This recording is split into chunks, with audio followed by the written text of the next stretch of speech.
In today's tutorial, I'm going to show you several shortcodes and techniques to streamline your workflow in Excel.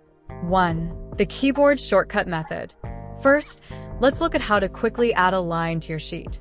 To insert, select your target area and press Ctrl Shift Plus. A menu will appear asking where to shift the data.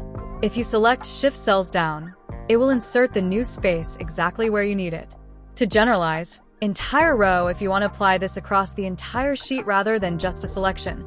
Simply select the row header and hit Ctrl Shift Plus again to add a full row instantly. To delete, to remove a row, like number 5 in our example, just press Ctrl Minus. Precision deleting. If you don't want to affect the entire row, select only the specific cells you want to remove and press Ctrl Minus. When the prompt appears, choose Shift Cells Up, and the data will close the gap without disturbing the rest of your layout.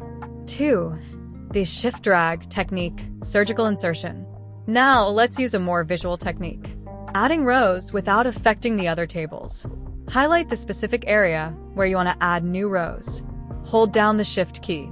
You'll notice your cursor changes into a unique icon with 2 dashed lines and up/down arrows. While holding Shift, click and drag the left mouse button down for as many rows as you need. Release the button, and you've surgically inserted blank spaces. To remove to delete those same blank spaces, highlight them, hold Shift, grab the fill handle, and drag the cursor back up. Release, and the space is gone. 3. Dynamic dragging. You can even use this across different sections of your data. Select an area, hold Shift, and drag up to remove specific blocks of data. Select your cells, hold Shift, and drag down to create space below. These quick shortcuts are designed to make your Excel work faster, cleaner, and more professional. That's all for today. Try these out and see how much time you save.